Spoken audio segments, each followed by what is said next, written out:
నమస్కారం. సుఖీభవకు స్వాగతం. ఇంట్లో దుమ్ము ధూళి చెత్త పేరుకుపోతే చీపురుతో ఊడ్చేస్తాం, ఆపై నీటితో కడిగేస్తాం. అంతే, ఇల్లంతా శుభ్రంగా తలతల్లాడిపోతుంది.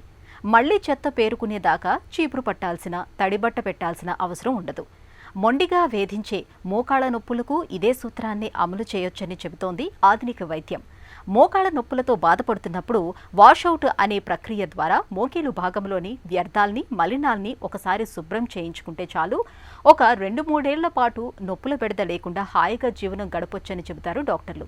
అసలేమిటి ఈ వాషౌట్ విధానం? మోకీళ్లను ఎలా శుభ్రం చేస్తారు? దీంతో మోకాళ్ల నొప్పులు ఎలా తగ్గుతాయి? ఆసక్తికరమైన ఈ వివరాల గురించి ఇప్పుడు తెలుసుకుందాం.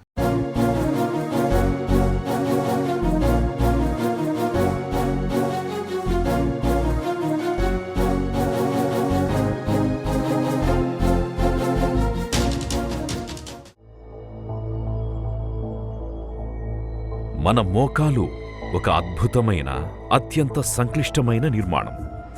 శరీర బరువును మోస్తూ కుదురుగా నిలబడాలి అంటే మన మోకాలు ఆసరా కావలసిందే. ఇంతటి కీలకమైన అవయవానికి ఇవాళ నొప్పులనేవి పెద్ద బెడదగా మారాయి.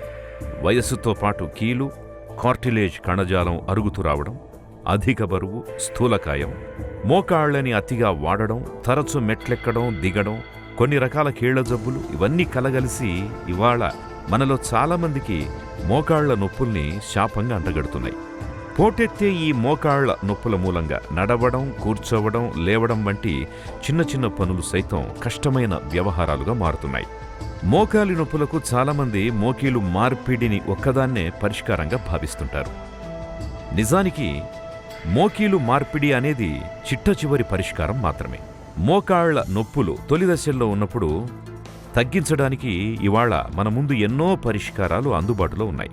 వాటిలో వాషౌట్ అండ్ లావేజ్ డిబ్రాయిడ్మెంట్ని ఒక చక్కటి పరిష్కారంగా చెప్పుకోవచ్చు.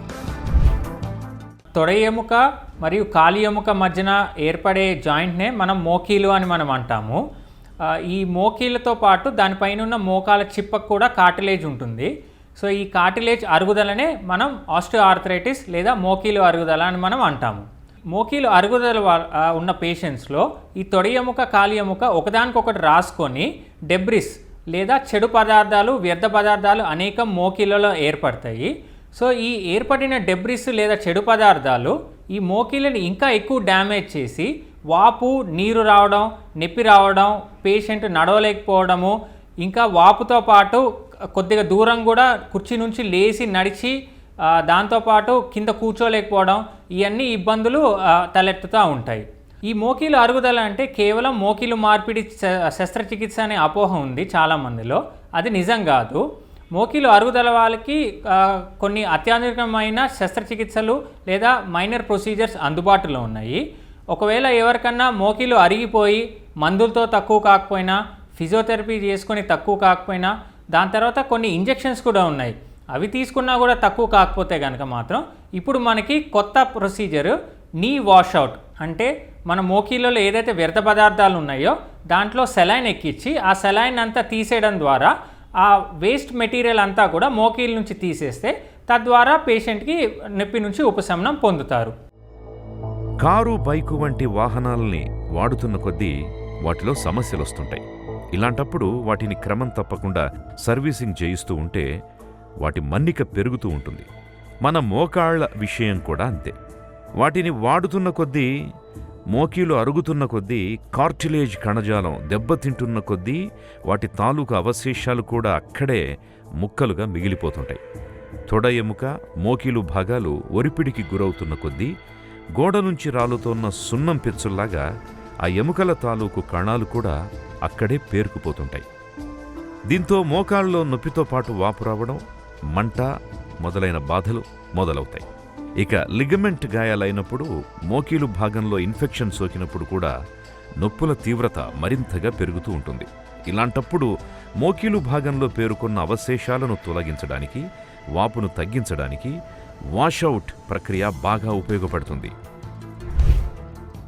సో ఈ నీ వాషౌట్తో పాటు మనం డిబ్రాయిడ్మెంట్ అనే శస్త్రచికిత్స ద్వారా, అంటే ఈ మోకీలు అరగడం వాళ్ళల్లో ఏమవుతుందంటే ఎముకలు ఒకదానికొకటి రాసుకోవడం వల్ల లోపల రాళ్ళు అంటే లూజ్ బాడీస్ దాంతోపాటు ఈ కార్టిలేజ్ మనకి గోడ మీద పెయింట్ ఎలా అయితే పెచ్చులాగా లేగుస్తాయో ఆ కార్టిలేజ్ పెచ్చులాగా లేవడము, గుల్లలు లేదా గుంతలు పడడము ఏది మన ఎముకల్లో, దాంతోపాటు ఎముకల్లో ఉండే వాషర్ మెనిస్కస్ అంటాం అవి టేర్స్ లేదా డ్యామేజ్ అవ్వడము, లిగమెంట్లు డ్యామేజ్ అవ్వడము, ఇలా అనేక కారణాల వల్ల ఏర్పడే డెబ్రిస్ లేదా ఏదైతే వ్యర్థ పదార్థాలు ఉన్నాయో అవన్నీ తీసేయడాన్ని మనం ఈ నీ వాషౌట్ లేదా ఆర్థ్రోస్కోపిక్ లావాజ్ లేదా డిబ్రైడ్మెంట్ ప్రొసీజర్ అని మనం అంటాము. సో ఎవరైతే ఇప్పుడు గ్రేడ్ 1 గ్రేడ్ 2 అంటే స్టార్టింగ్ స్టేజ్ మోకాల అరుగుదల వాళ్ళలో ఈ శస్త్రచికిత్స చేయించుకుంటే మాత్రం రిజల్ట్స్ అనేది మోకాలు లైఫ్ స్పాన్ అనేది పెంచుకోవచ్చు. అలా కాకుండా మోకీలు బాగా అరిగిపోయినాయి లేదా వారు సర్జరీకి అంగీకరించట్లేదు, లేదు సర్జరీకి వేరే ప్రాబ్లమ్స్ వల్ల ఫిట్ కారు, సో అలాంటి వాళ్ళు కూడా నొప్పి తగ్గించుకోవడానికి ఈ సర్జరీని ఆశ్రయించవచ్చు. అలా కాకుండా కొన్నిసార్లు నీ రీప్లేస్మెంట్ అనేది వారి సొంత పనుల వల్ల పోస్ట్పోన్ చేయాల్సి ఉంటుంది. సో ఒక 2 ఏళ్ళు లేదా 3 ఏళ్ళు 5 ఏళ్ళు ఒకవేళ ఈ సర్జరీ వద్దనుకున్న వారిలో కూడా ఈ ఆర్థ్రోస్కోపిక్ లావాజ్ లేదా నీ వాషౌట్ సర్జరీ చేయించుకుంటే మాత్రం వాళ్ళకి కొన్నాళ్ళు ఇబ్బంది లేకుండా ఈ ప్రొసీజర్ ద్వారా వాళ్ళు మనుగడ సాగించవచ్చు. ఎన్నాళ్ళు పనిచేస్తుంది? కొంతమందిలో 6 నెలలు, కొంతమంది సంవత్సరం, కొంతమందిలో మ్యాక్సిమం 2 నుంచి 5 ఏళ్ళు కూడా ఈ సర్జరీ చేసుకున్న వాళ్ళల్లో బ్రహ్మాండంగా ఈ రిజల్ట్స్ అనేది ఉంటాయి. ఒకవేళ మళ్ళీ నొప్పి తిరగబెడితే కనుక మాత్రం మరలా ఈ సర్జరీ 1 సంవత్సరం 2 సంవత్సరాల తర్వాత మళ్ళీ చేసుకోవచ్చు. దీనివల్ల సైడ్ ఎఫెక్ట్స్ ఏమీ ఉండవు. సో ఈ సర్జరీ ద్వారా మనం మోకీలకి ఆర్థ్రోస్కోపీ ద్వారా అంటే ఒక చిన్న సెంటీమీటర్ ఘాటు ద్వారా మనం మోకీలలోకి కెమెరా పంపించడం జరుగుతుంది. సో ఇంతకుముందు ఇది ఓపెన్ సర్జరీ, అంతా పూర్తిగా కండకోసి మొత్తం ఓపెన్ చేసి ఇదంతా కూడా మనం కడిగేసేవాళ్ళం. దాన్ని ఓపెన్ డిబ్రైడ్మెంట్ లేదా సైనోవెక్టమీ అనేవాళ్ళం. ఇప్పుడు వచ్చిన సాంకేతిక అడ్వాన్స్మెంట్స్తో మనం లోపల కెమెరా వేసి ఎక్కడైతే పూర్తిగా అరిగిపోయిందో దాంతో ఏం చేస్తామంటే మనం కెమెరా చూసి దాంట్లో మనం నార్మల్ సెలైన్ 6 లీటర్ల నుంచి 10 లీటర్ల వరకు బాగా నార్మల్ సెలైన్తో కడిగేసి ఈ వ్యర్థ పదార్థాలన్నీ తీసేయడం జరుగుతుంది. ఒకవేళ లూజ్ బాడీస్ లేదా రాళ్ళు ఉంటే కూడా అవి కూడా తీసేయాల్సి ఉంటుంది.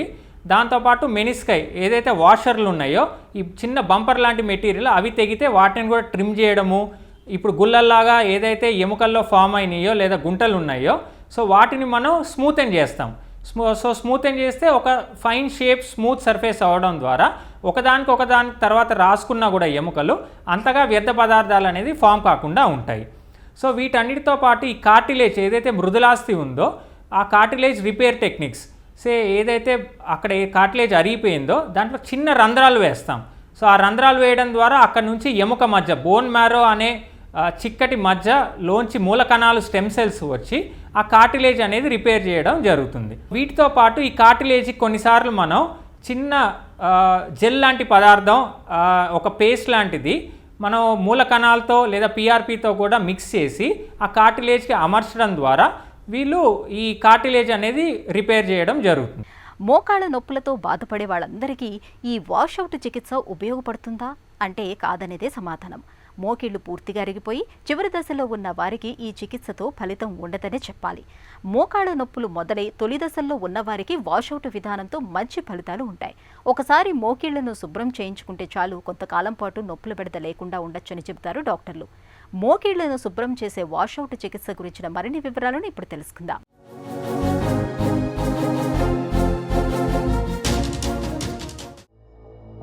మోకాళ్ల నొప్పులు అనగానే మోకీలు మార్పిడి గురించి ఆలోచన చేస్తుంటారు చాలామంది. నిజానికి మోకాళ్ల నొప్పులు మొదటి 2 దశల్లో ఉన్నప్పుడు కీలు మార్పిడి దాకా వెళ్లాల్సిన అవసరం ఎంతమాత్రం లేదు. పెయిన్ కిల్లర్స్, ఫిజియోథెరపీ వంటి చికిత్సలతో పాటు వాషౌట్ వంటి విధానాలతో పోటెత్తే నొప్పుల నుంచి కొన్నేళ్లపాటు ఉపశమనాన్ని పొందొచ్చు. మోకాలి నొప్పులు తొలి దశలో ఉన్నప్పుడు ఇప్పుడప్పుడే మోకీలు మార్పిడి వద్దు అనుకునే వారికి, ఇతరత్రా కారణాలతో మోకీలు మార్పిడి చేయడం కుదరని వారికి, ఇన్ఫెక్షన్ సోకి మోకీలు వాపు వచ్చినప్పుడు, సెప్టిక్ ఆర్థరైటిస్, ఇన్ఫ్లామేటరీ ఆర్థరైటిస్తో బాధపడేవారికి వాషౌట్ లావేజ్ అండ్ డిబ్రైడ్మెంట్ విధానం ఒక చక్కటి పరిష్కారంగా చెప్పుకోవచ్చు. ఈ పద్ధతిలో మోకీలులోకి సెలైన్ నీటిని పంపి మొత్తం మోకీలు భాగానంతా చక్కగా శుభ్రం చేస్తారు. అక్కడున్న వ్యర్థాలని తొలగిస్తారు.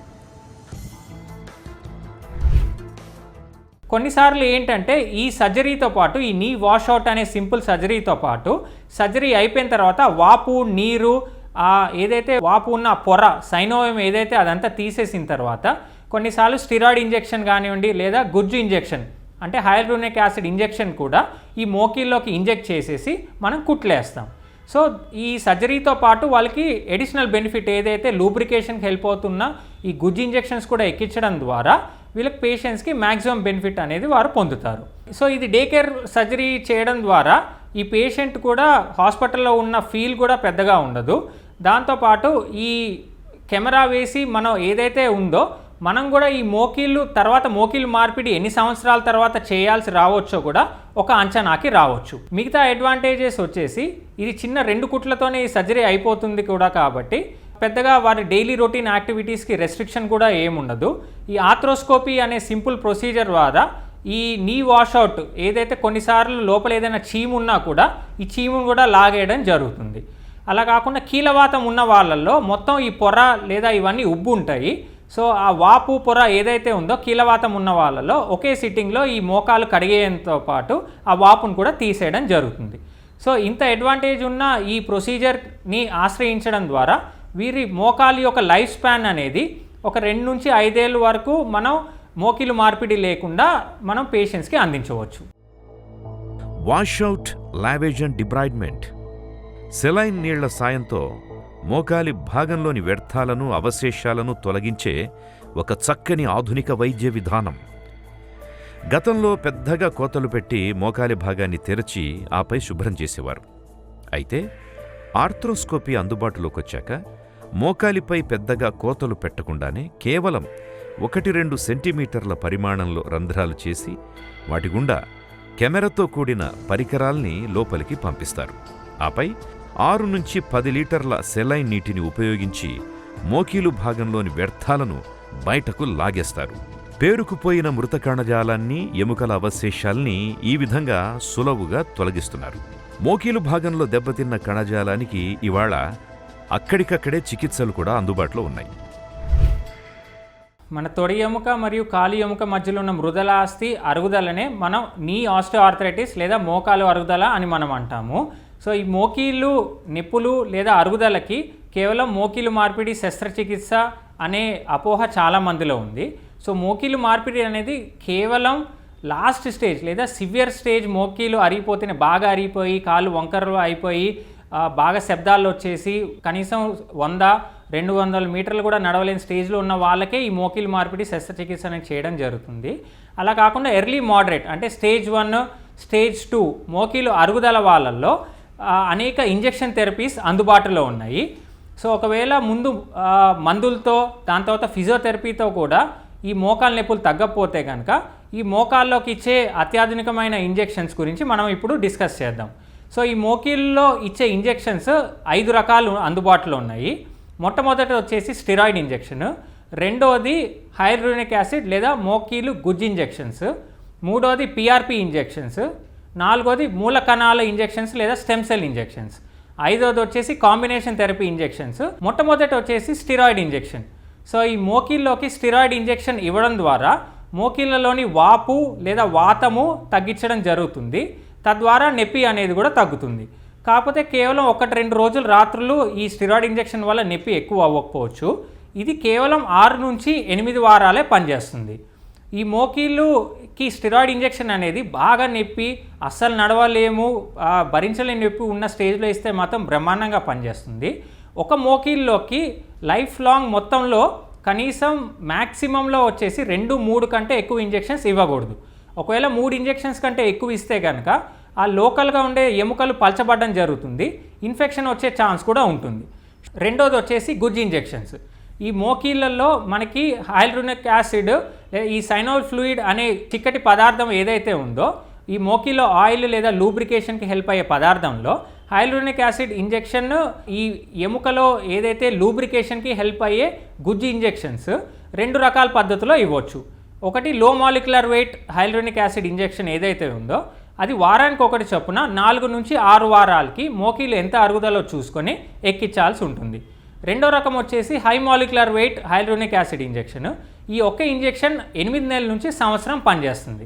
ఒకవేళ సంవత్సరం తర్వాత మళ్ళీ నొప్పులు తిరగబెడితే కనుక మళ్ళీ ఈ గుంజి ఇంజెక్షన్స్ అనేది మళ్ళీ పేషెంట్ అనేది తీసుకోవచ్చు. మూడో రకం ఇంజెక్షన్ వచ్చేసి ఈ పిఆర్పి థెరపీ లేదా platelet rich plasma therapy. So ఈ ప్లేట్లెట్లో మనకి ఏదైతే ఎప్పుడన్నా గాయాలైనా కూడా ఈ గాయాలు మానడానికి కావాల్సిన కణాలు ఏదైతే ఉన్నాయో అవే ప్లేట్లెట్స్. సో పేషెంట్ నుంచి ఈ ప్లేట్లెట్లు అనే కణాలు బ్లడ్ నుంచి తీసుకొని ఈ సెంట్రిఫ్యూజ్లో బ్లడ్ పెడితే కనుక మాత్రం మనకి ప్లేట్లెట్లు అనే కణాలు వస్తాయి. సో ఆ కణాలు తీసుకొని డైరెక్ట్గా మోకీళ్ళలోకి ఎక్కియడం జరుగుతుంది. సో ఇది యూజువల్గా మనం 3 సెషన్స్లో ఇస్తే చాలా రిజల్ట్స్ అనేవి చాలా బాగుంటాయి. ఒక్కో సెషన్కి మధ్యన 3 వారాలు గ్యాప్ ఇస్తే అలా 3 ఇంజెక్షన్లు ఇస్తే కనుక మాత్రం ఈ పిఆర్పి థెరపీ ద్వారా ఈ కార్టిలేజ్ ఎక్కడైతే డ్యామేజ్ ఉందో ఈ ప్లేట్లెట్లు అనే కణాలు అక్కడికి వెళ్ళి ఈ కార్టిలేజ్ లేదా మృదులాస్థిని రిపేర్ చేయడం జరుగుతుంది. 4th వచ్చేసి మూల కణాల చికిత్స అంటే స్టెమ్ సెల్ థెరపీ. సో మనం తుంటి పై భాగాన ఇలియాక్ క్రస్ట్ అనే ఎముక నుంచి చిక్కటి మజ్జ అంటే బోన్ మ్యారో నుంచి ఈ మూల కణాలు లేదా స్టెమ్ సెల్స్ అనేది తీసుకొని ఈ బోన్ మ్యారో మనం ఏదైతే యాస్పిరేట్ ఉందో ఏదైతే మజ్జ ఉందో అది సెంట్రిఫ్యూజ్ అనే మెషిన్లో పెడితే కనుక మాత్రం మనకి మూల కణాలు అనేవి వస్తాయి. సో ఆ మూల కణాలు అనేది మనం మోకాలకి ఎక్కిస్తే తద్వారా ఇవి కూడా ఏదైతే కార్టిలేజ్ డ్యామేజ్ ఏదైతే ఉన్నాయో అక్కడ చేరి వాటి సామర్థ్యం బట్టి అవి రిపేర్ చేయడానికి దోహదపడతాయి. ఇప్పుడు ఎముక మధ్యలోంచి కాకుండా ఇప్పుడు కొత్తగా మనం ఎడిపోస్ టిష్యూ అంటే బాడీలో ఉన్న కొవ్వు నుంచి కూడా ఈ మూల కణాలు అనేది సేకరించి మనం మోకీలోకి ఎక్కించడం జరుగుతుంది. ఇప్పుడు చివరిగా వచ్చేసి కాంబినేషన్ థెరపీ. అంటే ఈ కాంబినేషన్ థెరపీ అనేది మనం యూజువల్గా ఈ మొదటి రోజు ప్లేట్లెట్ రిచ్ ప్లాస్మా ఇవ్వడం, మరుసటి రోజున మూల కణాలు ఈ చికిత్స ఇవ్వడం, మళ్ళీ 4 రోజుల తర్వాత 4 వారాల తర్వాత లేదా 4 రోజుల తర్వాత మళ్ళీ ప్లేట్లెట్ రిచ్ ప్లాస్మా ఇంకో సెషన్ ఇవ్వడం. సో ఇది కాంబినేషన్ థెరపీ అని మనం అంటాము. లేదా ఇంకో రకం కాంబినేషన్ థెరపీ ఏంటంటే మనం ఈ ప్లేట్లెట్ రిచ్ ప్లాస్మాతో పాటు గుజ్జు ఇంజెక్షన్స్ కలిపి ఇవ్వడము, లేదా గుజ్జు ఇంజెక్షన్స్తో పాటు స్టిరాయిడ్ ఇంజెక్షన్స్ కలిపి ఇవ్వడము. సో ఇవన్నీ కూడా వేరియస్ కాంబినేషన్ మెథడ్స్. సో వారి ఎంతైతే వయసుని బట్టి దాంతోపాటు ఎంత మోకీలు అరిగిందో బట్టి వాటి ఏదైతే కార్టిలేజ్ డిఫెక్ట్స్ పరిమాణాన్ని బట్టి మనం ఏ ఇంజెక్షన్స్ ఎక్కియాలి అనేది మనం డిసైడ్ చేయాల్సి ఉంటుంది. ఈ ఇంజెక్షన్స్ అనేది కూడా అన్నీ మనం ఓపీడీ ప్రొసీజర్స్ లేదా మైనర్ ఆపరేషన్ థియేటర్లో ఎక్కియడం జరుగుతుంది. పేషెంట్ ఈ ఇంజెక్షన్ తీసుకున్న తర్వాత ఒక 20 నిమిషాల తర్వాత అబ్జర్వేషన్ నుండి వెంటనే ఇంటికి వెళ్ళిపోవచ్చు. కాకపోతే ఒక 5 రోజుల నుంచి 7 రోజులు స్ట్రెన్యూయస్ యాక్టివిటీస్ అంటే రన్నింగ్, జాగింగ్, మెట్లు ఎక్కడం ఇవన్నీ అవాయిడ్ చేస్తే సరిపోతుంది. బెడ్ రెస్ట్ మాత్రం అవసరం లేదు. ఇంజెక్షన్ ఇచ్చిన తర్వాత కూడా వారు నడుచుకుంటా ఇంటికి వెళ్ళిపోవచ్చు. మనం రోజు వాడే కారు, బైకుల్ని తరచుగా సర్వీసింగ్ చేస్తూ ఉంటాం. సర్వీసింగ్ చేయటం వల్ల వాటి మన్నిక జీవితకాలం పెరుగుతుంది. అలాగే మన మోకీలు అరుగుతున్న కొద్దీ ఆ భాగంలో వ్యర్థ కణజాలం పోగుపడుతూ ఉంటుంది. వాషౌట్ ప్రక్రియతో ఈ మృత కణాలని చక్కగా తొలగించవచ్చు. అలాగే దెబ్బతిన్న కార్టిలేజ్ భాగాన్ని తిరిగి మృదువుగా చిత్రిక పట్టచ్చు. కీలు భాగాన్ని నునుపుగా చేయొచ్చని చెబుతారు డాక్టర్లు. మోకాళ్ళ నొప్పుల బెడదను వదిలించే వాషౌట్ ప్రక్రియ గురించిన మరిన్ని వివరాలను ఇప్పుడు తెలుసుకుందాం.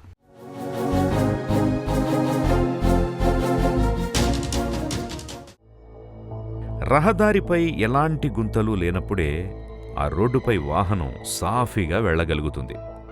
అలాగే మన మోకీలు మృదువుగా కదలాలి. కదలికలు చక్కగా ఉండాలి అంటే ఆ భాగంలో ఎక్కడా ఎగుడు దిగుడు ప్రాంతాలు ఉండకూడదు. మోకాలి నొప్పులు మొదలైనప్పుడు, ఆర్థరైటిస్ తొలిదశలో ఉన్నప్పుడు మోకీలు కణజాలం అరుగుదల కారణంగా మోకీలు భాగం అంతా పెచ్చులూడుతున్న గోడలాగా మారుతుంది. వాషౌట్ చికిత్సలో భాగంగా మోకీలును సెలైన్ నీళ్లతో శుభ్రం చేయడంతో పాటు దెబ్బతిన్న ఎముకల్ని, కార్టిలేజ్ కణజాలాన్ని కూడా మరమ్మత్తు చేస్తారు. దెబ్బతిన్న మృదులాస్థి కణజాలాన్ని తిరిగి మృదువుగా మారేలా చిత్రిక పడతారు. అలాగే కీలు భాగంలోని ఎముక భాగంలో పగుళ్ళు, గుంతల్ని పూడ్చేసి మృదువుగా మారుస్తారు. వాపు వచ్చిన పొరలను తొలగిస్తారు. చీము పేరుకొనిపోయి ఉంటే దాన్ని కూడా తొలగించి చక్కగా శుభ్రం చేస్తారు. దీంతో మోకాలి భాగంలో వాపు, నొప్పుల నుంచి మంచి ఉపశమనం లభిస్తుంది. ఈ స్టిరాయిడ్ ఇంజెక్షన్స్ అనేది 1 నుంచి 2 రోజుల్లోనే మనకి వాటి పనితీరు అనేది మనకు తెలుస్తుంది. అదే గుజ్జు ఇంజెక్షన్స్ అయితే మాత్రం 6 వారాలు టైం పడుతుంది అవి పనిచేస్తున్నాయో లేదో తెలియడానికి. ప్లేట్లెట్ రిచ్ ప్లాస్మా మరియు మూల కణాలు అయితే మాత్రం ఈ పిఆర్పి థెరపీ మాత్రం మనకి 1 నుంచి 3 నెలలు టైం పడుతుంది ఈ ప్లేట్లెట్లు అనే కణాలు పనిచేయడానికి. అదే మూల కణాలు మాత్రం 6 నెలల నుంచి 9 నెలల వరకు టైం తీసుకుంటాయి. అదే కాంబినేషన్ థెరపీ తీసుకుంటే మాత్రం యూజువల్గా 6 నెలల్లోనే మనకి ఈ పనితీరు అనేది తెలుస్తుంది. అలానే ఇంజెక్షన్స్ కాకుండా ఏదైతే మనం ఈ ఆర్థ్రోస్కోపీ లేదా కీహోల్ సర్జరీలో కూడా మనం మోకీలు అంతా కడిగేసిన తర్వాత కూడా ఈ గుజ్జు ఇంజెక్షన్స్ కానివ్వండి లేదా మూల కణాలు ప్లేట్లెట్ సెల్స్ ఎక్కించుకుంటే కూడా వాటి వల్ల కూడా అడిషనల్ బెనిఫిట్ పేషెంట్కి లభిస్తుంది.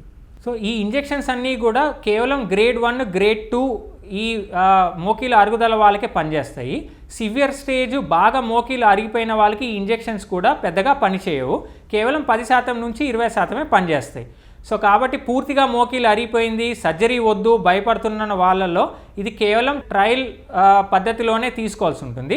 వీటి మీద పెద్ద ఆశలు పెట్టుకోవక్కర్లేదు. అదే స్టార్టింగ్ స్టేజ్ 2వ స్టేజ్లో మాత్రం ఈ ఇంజెక్షన్స్ తీసుకుంటే మాత్రం ఇవి బ్రహ్మాండంగా పనిచేస్తాయి. వాషౌట్ పద్ధతిలో మోకీలును చక్కగా శుభ్రం చేయడంతో పాటు నొప్పులను తగ్గించడానికి అవసరం మేరకు నాన్ ఇన్వేజివ్ అంటే కోతల్లేని ఇతర చికిత్సల్ని కూడా చేస్తుంటారు. మోకీలులో నొప్పులను తగ్గించి గుజ్జును పెంచడానికి స్టెరాయిడ్స్, హెలూరోనిక్ ఇంజెక్షన్స్ ఇస్తారు. పిఆర్పి పద్ధతిలో రక్తంలోని ప్లేట్లెట్ కణాలని మూల కణాలని సేకరించి మోకీలు భాగంలోకి ఎక్కిస్తారు. వాషౌట్ పద్ధతిలో చికిత్స చేయడానికి పెద్దగా సమయం పట్టదు. ఉదయం వచ్చి సాయంత్రానికల్లా ఇంటికి వెళ్ళిపోవచ్చు. ఇంటికెళ్ళాక చక్కగా నడవచ్చు. కీహోల్ పద్ధతిలో చేస్తారు కాబట్టి త్వరగా కోలుకుంటారు. అయితే డాక్టర్ సలహా మేరకు కొంతకాలం పాటు ఫిజియోథెరపీని తీసుకోవాల్సి ఉంటుంది. వాషౌట్ చికిత్సను ఒక్కసారి తీసుకుంటే 7 నుంచి 5 ఏళ్ల వరకు మోకాళ్ల నొప్పుల బెడద లేకుండా హాయిగా జీవనాన్ని సాగించవచ్చు. అవసరాన్ని బట్టి మళ్ళీ ఈ వాషౌట్ చికిత్సను చేయించుకోవచ్చు. మోకాళ్ళ నొప్పులు తొలి దశలో ఉన్న వారికి ఇప్పుడప్పుడే మోకీలు మార్పిడి ఆపరేషన్ వద్దనుకునే వారికి వాషౌట్ అండ్ డిబ్రైడ్మెంట్ చికిత్స ఒక చక్కటి పరిష్కారం. తరచూ మోకీళ్లను శుభ్రం చేయించుకోవడం ద్వారా పోటెత్తే మోకాళ్ళ నొప్పుల నుంచి చక్కటి ఉపశమనాన్ని పొందవచ్చు. అందరిలాగా హాయిగా జీవనం సాగించవచ్చు.